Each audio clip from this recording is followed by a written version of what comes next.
commence, le temps peut bien s'arrêter. Pour une nouvelle danse, toi et moi, la liberté.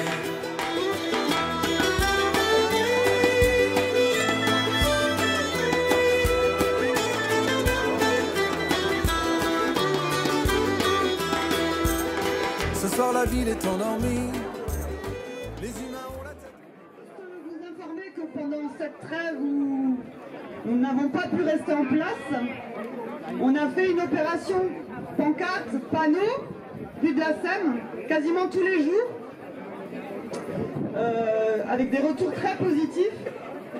On voit que les gens commencent à se réveiller à peu près, quelques-uns. Et donc nous continuerons cette opération la semaine prochaine. À partir de 14 h, on est en place. Donc c'est une opération statique, très pacifiste. On reste avec nos pancartes et on montre nos pancartes aux gens. Voilà. Donc s'il y en a qui veulent nous rejoindre, vous êtes les bienvenus. Ensuite, j'ai un message à vous faire passer d'une infirmière. C'est pas moi, hein. Je le lis pour elle. À mes anciennes collègues, aux professionnels qui se disent encore professionnels de santé, et particulièrement à celles et ceux qui travaillent dans le service public. Peu importe le poste que vous occupez. Pendant une quinzaine d'années, j'ai eu à cœur de faire de mieux pour soigner mes patients sans distinction. J'ai toujours travaillé dans les services publics, car j'avais ce doux rêve qu'on pouvait y soigner les gens sans jugement. Peu importe leur parcours, peu importe leur niveau de vie, peu importe leur rang. Je n'ai jamais été parfaite. Je ne prétends pas avoir été irréprochable, mais je pense pouvoir dire que j'ai fait de mon mieux.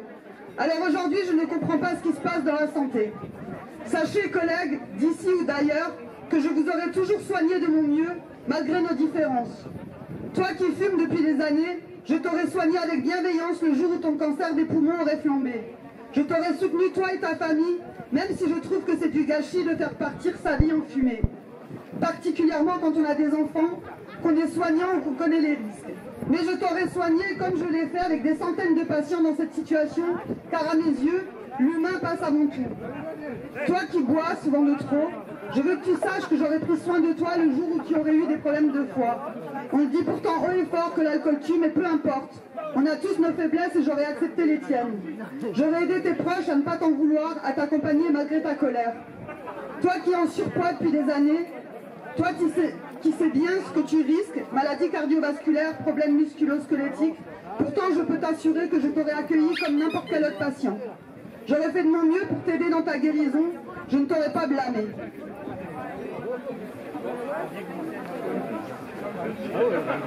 Toi qui cours après le travail les heures en plus pour des sous en plus, puis toi qui n'arrêtes jamais et n'écoute pas les cris d'alerte de ton corps ni de ton âme, je voulais te dire que j'aurais accueilli ton mal-être sans me moquer le jour où tu aurais fini en burn-out.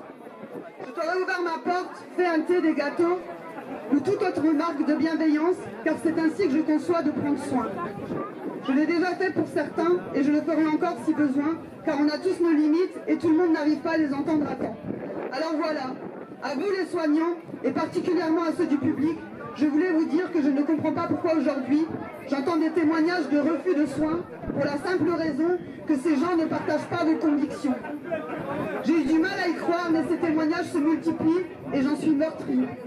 Comment peut-on forcer le sevrage en alcool d'une personne qui ne demande qu'à boire dans le but de la soigner et par ailleurs refuser les soins pour un cancer à une personne parce qu'il lui manque une injection? Comment peut-on être sourd à la détresse des gens qui ont peur de se faire injecter un traitement si controversé? Que s'est-il passé pour que d'un coup, vous trouviez normal de faire du tri dans vos patients? Que s'est-il passé pour que l'être humain ne soit plus considéré comme tel dès qu'il ne partage pas vos convictions? Que s'est-il passé pour que vous vous amusiez de la mort, probable ou réelle, de certains parce qu'ils n'ont pas pris le même chemin que vous? Mais où est passée votre humanité? Il ne me reste plus qu'à vous souhaiter bien du courage pour continuer à travailler dans un milieu à ce point déshumanisé. Je vous souhaite bien du courage si un jour vous vous retrouveriez de l'autre côté du lit et que c'était vos convictions qui divergeaient. Je vous souhaite bien du courage pour le jour où certains finiront par entamer des procès. Je vous souhaite bien du courage pour répondre aux questions de vos enfants dans quelques années. Je vous souhaite bien du courage pour vous expliquer avec votre conscience, si elle n'a pas déjà pris ses jambes à son cou. Aurore, une ancienne collègue qui continue malgré tout à vous souhaiter du bien. Merci.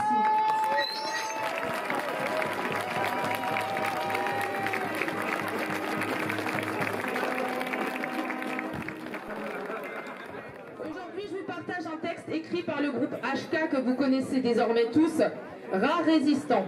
Ils se sont publiquement affichés contre le pass jusqu'à annuler leurs concerts plutôt que de céder au gouvernement. Leur musique devrait être écoutée et leurs paroles plus comprises. Nous sommes des poètes, nous sommes des artistes. Nos armes sont des mots et des cordes de guitare, des roulements de tambour quand les troubadours entrent sur la piste, des notes et des étoiles, des sourires, des regards. Nous avons en ces jours, et cette époque bien étrange, une folle impression, faire partie des gens qui dérangent. Nous sommes à la marge, nous sommes atypiques, nous sommes d'un autre temps, nous sommes romantiques. N'avez-vous pas, soldats, entendu, nous sommes en guerre? Et qui dit guerre, dit garde à vous, et obéissance militaire. Des ennemis, des prisonniers, mais aussi des boucs émissaires. Sur qui pourront cracher tous les gens de bonne manière? Notre candeur s'en est allé, il nous fallait être lucides. À la vue des visages humides, des cœurs lourds et des ventres vides, nous sommes de doux rêveurs qui ne ferment pas les yeux. Et nous voyons l'immonde, le cruel sordide et l'envieux. Nous voyons les vautours, nous sommes les colombes. Nous voyons les chasseurs qui se croient maîtres du monde. Nous voyons nos élus, nos élites supérieures qui rampent pour un sou, sous les souliers des dictateurs. Nous lisons les journaux qui, pour une ou deux pièces, vendent une vérité dont le cours de la bourse est en baisse. Vérité validée par l'actionnaire majoritaire et qui en aucun cas ne devra nuire à ses affaires. Il y a tant à faire. Nous prenons notre part. Nous sèmerons l'espoir au plus profond des cœurs. Nous resterons fidèles aux enfants que nous sommes encore. Si tout ça est un cirque, à ce jeu, nous sommes les plus forts. Alors jouons, jouons. Puisque la vie nous est donnée, la vie nous est sacrée comme une perle de rosée. La terre est notre scène et le soleil est notre phare. Semons la joie, la nuit, le jour. Nous récolterons tôt ou tard. Nous le savons, ils feront tout pour nous reprendre nos matins. Se pourrait-il qu'un soir maudit nous tenions une arme en nos mains? Une chose est certaine, nous œuvrons chaque jour. Nous œuvrons chaque jour pour que jamais n'advienne cette allée sans retour.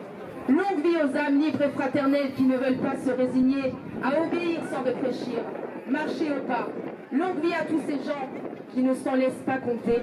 Longue vie à nous, ivres de vivre et de chanter.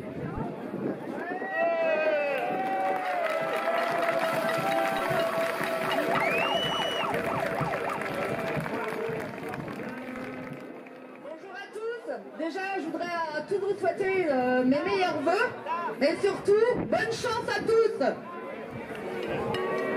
Alors, tout le monde a dû voir l'interview complètement dégantée de notre roi banquier, lorsqu'il dit qu'il a envie d'emmerder les non-vaccinés. Pourquoi en faire toute une histoire, puisque ça fait déjà 5 ans qu'il nous emmerde, et encore plus depuis 6 mois avec le pass sanitaire. Donc, si on réfléchit, qu'est-ce qui change vraiment? Le fait qu'il l'annonce publiquement?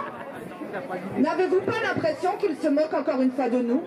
Les mots sont choisis spécifiquement pour nous atteindre, nous blesser, pour nous mettre en colère. Le roi joue volontairement la provocation pour nous déstabiliser. Ne rentrons pas dans son jeu.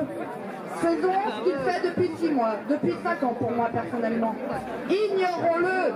C'est un banquier provocateur perdu dans son monde, qui racle le peu de poudre à canon qui lui reste pour tirer ses dernières balles. Il est ridicule et il ridiculise la France. En 5 ans, tout ce qu'il fait, c'est humilier le peuple français. L'insulter, le provoquer, le diviser. Déjà à l'époque des Gilets jaunes, ils nous qualifiaient de la base des alcooliques, les racistes, les homophobes. Aujourd'hui, c'est nous qui qualifient de fous, de marginaux. Rarement un président a-t-il autant craché sur le peuple français. Il n'assume rien et ne nous laisse aucune chance de médiation. Il répond avec la répression qu'on lui connaît bien et en cherchant toujours plus à nous faire passer pour des fous et des coupables. Il peut remercier les médias et toutes les personnes qui l'entourent pour leur formidable et grande campagne marketing. Vous savez ce qui l'énerve le plus? De nous voir tous ici manifester de toutes les façons possibles, sans armes et sans violence. Nous voir unis et solidaires, ça, c'est sa plus grande humiliation. Car grâce à son comportement de roi soleil, nous, la base, nous avons construit des fondations tellement solides qu'aucune de leurs armes ne pourra jamais les détruire. À tous, 2022, en fait, c'est le 6 de l'unité. Ça tombe bien. On a envie d'être tous unis et on a envie maintenant de visualiser la paix, la joie et de créer le monde qu'on veut vivre. Tous unis, hein, et créons le plus souvent possible de la joie et le monde qu'on veut vivre et qui va venir en 2022. Tous pour l'unité. Chers amis, bonjour. Et très très bonne année à vous comme à nous.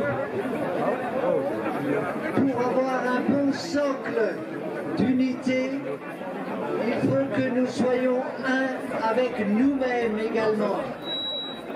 C'est-à-dire soigner notre immunité. Et là je parle en tant que médecin bien sûr, mais c'est un temps difficile pour notre immunité. Le seul traitement, rester debout. Deuxièmement, marcher. Troisièmement, parler. Quatrièmement, penser. Pensez librement, vous-même. Et on continue à la fleur de notre état d'immunité, c'est de pardonner à tout ce qui nous arrive à droite à gauche. Parce que la force du pardon, elle élimine les injures, les crachats, toutes ces forces qui sont contre nous. La force du pardon nous tiendra debout. Lorsque tu récupères ton pouvoir, tu respecteras l'autre et tu seras respecté, ou il n'y aura pas de relation possible. Quand tu retrouveras ton pouvoir, tu n'attendras pas que les autres t'approuvent. Tu t'approuveras et marcheras de ta propre sécurité. Quand tu retrouveras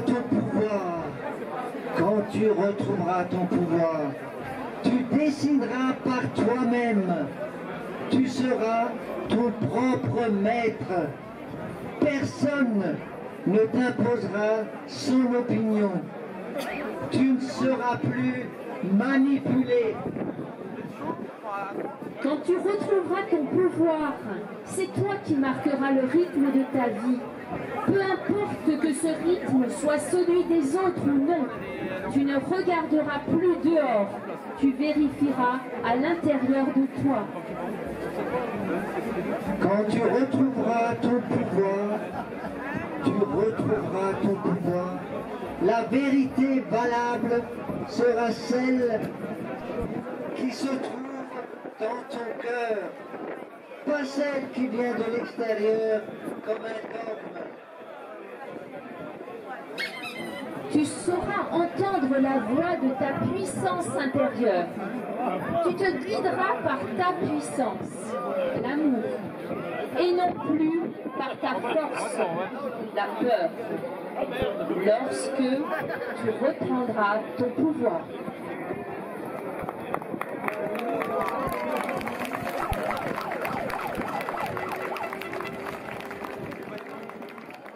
J'aimerais tous vous remercier et vous souhaiter à tous mes meilleurs vœux. Honnêtement, regardez-vous, regardez que ça fait plaisir, autant de monde. Ça fait 25 semaines. Et 26, ça fait même plus.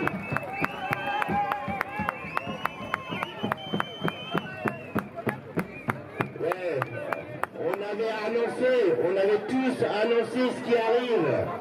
Et maintenant, on a une théorie de complot de retard, enfin, parce que ça devient un peu compliqué. Ce qu'a dit notre président est inqualifiable. Inqualifiable, nous traiter de sous-citoyens. Vous vous rendez compte? On représente toutes les classes sociales de notre société et on nous dit qu'on n'a plus les mêmes droits que les autres. Et on votera. J'aimerais juste rebondir. Il y a des élections qui arrivent, des présidentielles et des législatives. N'oubliez pas l'arme que vous avez par votre bulletin de vote. Alors j'aimerais juste faire deux petits trucs. Il y a la petite remarque pour ceux qui ont des dons pour les soignants, tout est redistribué. J'aimerais faire une petite remarque, lancer un appel. J'ai plein de choses chez moi, j'ai de quoi tenir 18 confinements. C'est magnifique ce que les gens amènent. Mais s'il vous plaît, que les gens en difficulté viennent nous voir. N'aie pas honte. Quand ils ont des problèmes, on a des choses à distribuer. On a gagné d'argent avec nos calendriers. On répond à toutes les demandes. Mais je ne peux pas aller vous mettre quelque chose dans la poche. Alors que ceux qui ont des soucis, s'il vous plaît, viennent nous voir. On a de quoi distribuer. Et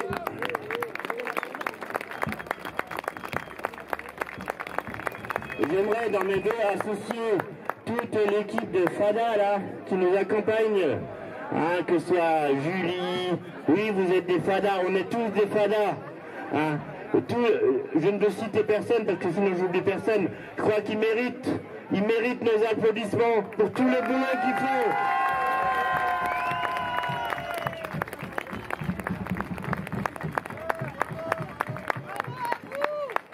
Voilà, et maintenant j'aimerais que vous vous applaudissiez vous-même. Parce qu'on est là, et on est les meilleurs. On est en train d'essayer de fédérer tout le monde pour que dans toutes les circonscriptions d'Alsace, il y ait un candidat anti-pass aux législatives.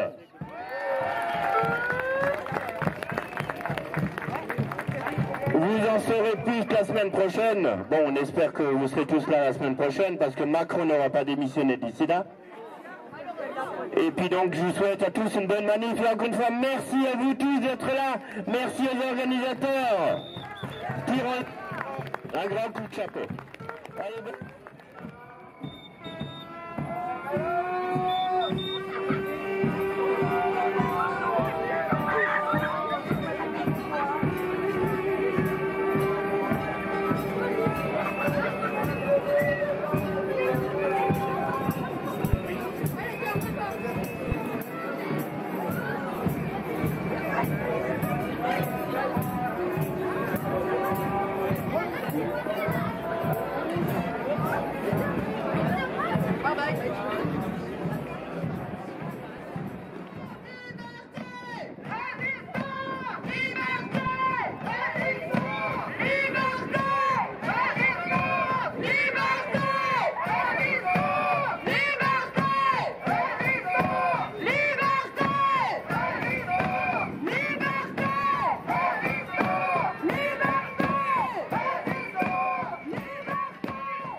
la tendance est à ce que le nombre de caractères pour parler de nous diminue en même temps que le nombre de manifestants. Mais nous sommes de nouveau nombreux et j'espère que le DNA ne va pas faire en sorte que nous n'ayons qu'un petit texte dans leur journal.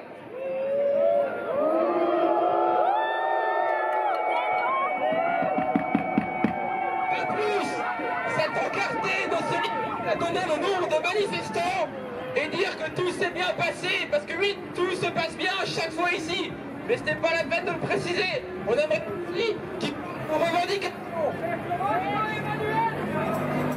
Nous avons aussi une stratégie différente avec la... Premièrement, ne pas leur parler, laisser écouter les plus opérants, libres, pour que les journalistes lisent. Cela n'a pas porté ses fruits.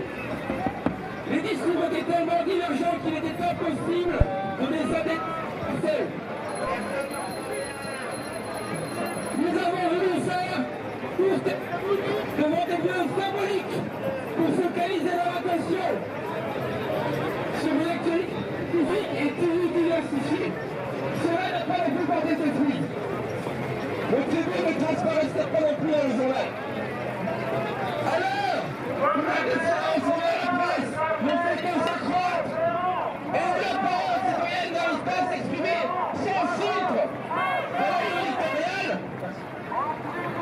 Nous allons essayer l'ultime stratégie. Nous allons directement écrire ce que nous voulons publier dans la presse. Et nous allons le coller sur la façade des DLA. Et nous verrons ce qu'ils en font. Soit qu'ils nous relaient, soit qu'ils nous censurent. Mais ils ne resteront pas des non-vaccinés avec un pass pour emmerder les non-vaccinés et pour nous une atteinte grave à la liberté de tous et à l'intégrité de la nation. Nous sommes donc déterminés à nous mobiliser pour lutter contre cet état de fait, quoi qu'il en coûte. Nous allons continuer à vivre sans appliquer cette ségrégation et s'ils ne sont pas contents, qu'ils viennent nous chercher.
À part donner des directives à la préfecture parce que ses copains élus se plaignent des manifestations. Et en même temps, que peut-on attendre d'un homme politique, anciennement UMP puis républicain, député et président du conseil départemental du Haut-Rhin, puis maire de Colmar? Il s'inspire bien de Macron pour faire sa politique. Dénigrer les personnes non vaccinées, faire de la propagande contre les personnes non vaccinées, comme si un professeur d'économie était légitime pour parler de médecine. Par contre, pour les élections municipales en 2020, ça n'a pas dérangé. Après tout, de quoi se plaint-on? De sa grande générosité. Il a pu offrir 300 plantes de Noël aux soignants de Pasteur.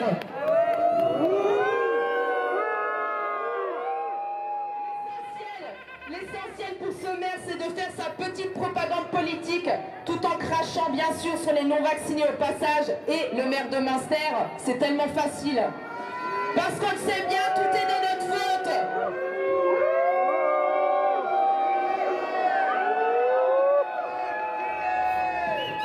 On le sait bien, tout est de notre faute. Du réchauffement climatique à la crise économique, tout est la faute des non-vaccinés.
Il y a les journées internationales Gilets jaunes anti-pass à Bruxelles.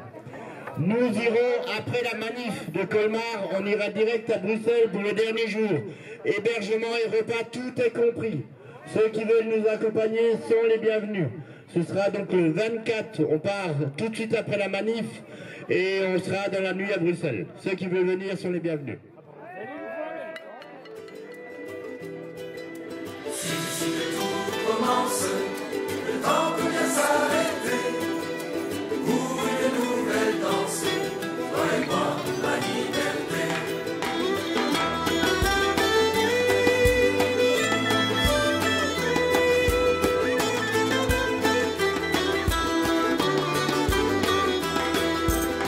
Ce soir la ville est endormie, les humains ont la tête ailleurs. Sais-tu que pour toi mon ami, je chanterai pendant des heures. J'ouvrirai grand les fenêtres pour contempler les joies du ciel. Et je te verrai apparaître comme un éclair, une étincelle. C'est ici que tout commence, le temps peut bien s'arrêter.